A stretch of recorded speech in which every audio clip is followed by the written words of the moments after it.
Well, it's the earliest we've ever started the men's and women's college basketball season. So I know with having the opportunity to start on Tuesday the 5th, to bring attention to our sport and not start on the weekend and go head to head with college football is something that we're really excited about, and to be able to have a home game tomorrow. I think we've learned a lot about our team from the closed scrimmage and the exhibition game.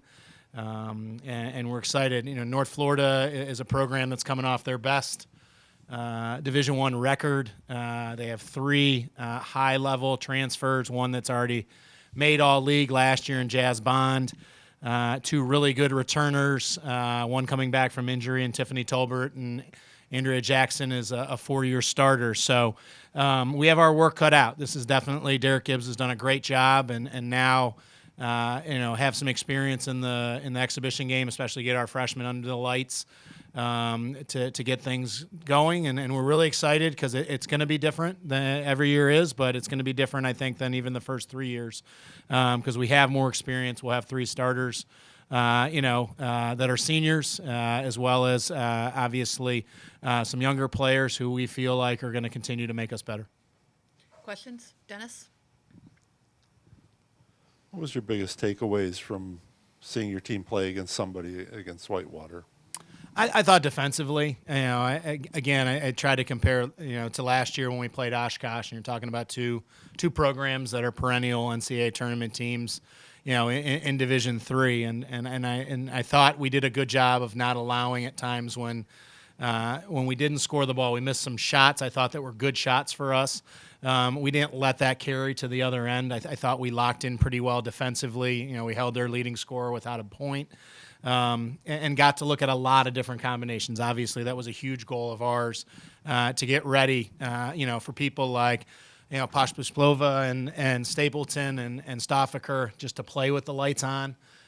Is a huge, I think, step to move forward in their maturation. So, we have people in different roles. Obviously, Suzanne's in a different role. We need more out of Abby inside, and understanding that there's going to be a lot of attention around Imani. So, I think the great part is trying to get a couple more of the kids that we know that are going to be in that rotation ready.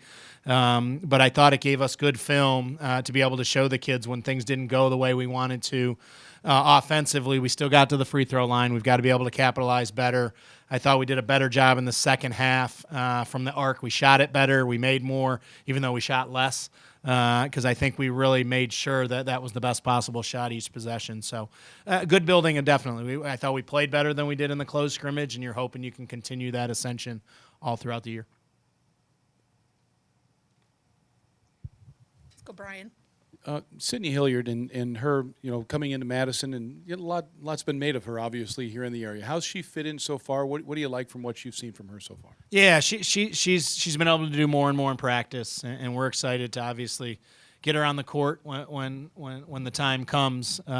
She just she brings a different kind of guard than we have right now. She's a guard that can break it down off the dribble. She's unselfish. She's able to, I think, score the basketball from the point, but always make sure and keep everybody involved. And, I think having seen her, over the last 3 years and watched her maturation, having her out there and knowing, Nia Beverly's, getting closer to be ready to go as well. Just again, I think having more pieces, but I think one thing that all four of those freshmen bring is they've all won, and there's that expectation they have. She's very comfortable with the ball in her hands, and again, whether she'll play just at the point or off the ball, when it is in her hands, I think we expect good things to happen. She does as well, and we've seen that. We've seen that in practice when she's been able to be out there. So we're excited to get her out of her warm-ups as she was on Wednesday and get that red and white on her now that the games count. So progression, we'll see. Obviously, we practice again today, but I think she's coming along, and we're excited to get her back out there full-time.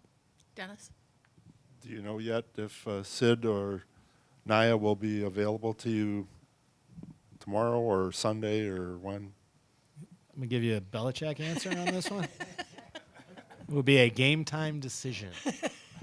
So they've both been in practice and been able to do things with live contact, which I couldn't have said at this point last week. So either way, obviously they're not going to be kids that are going to be able to be capable of playing 37 or 38 minutes, nor do I want to put them in that position right now. So, they've done more than they were at this point last week, and I'm looking forward to see what they are able to do in back-to-back practices after yesterday and today, and have them ready. I think, with Naya having gone through a similar type of building curve last year, coming back off her injury, she knows and is very upfront with how her body feels.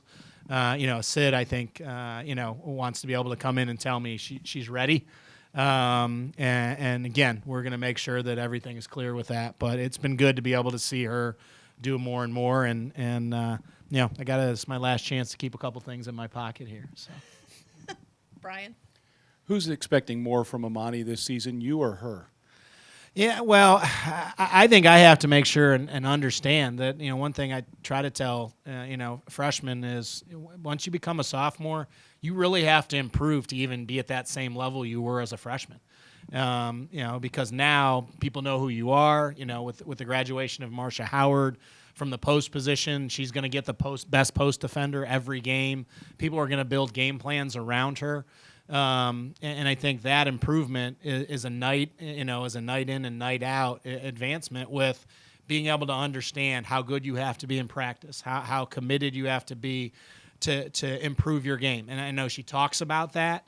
I think so much is how she reacts to that. And I think to see freshmen make those gains, I think we saw that from Nia Beverly from her freshman year to her sophomore year, how much she worked on being a better outside shooter to help our team be more balanced.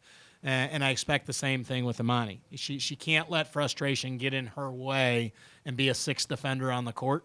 With the understanding that there are going to be a lot of bodies around her. And at times, I think, we're going to have to balance that. There's times she's been too unselfish in the preseason, and we've got to understand she's able to score the ball in a different way, especially as a left-handed post player who can score inside and out than people we have in the program right now.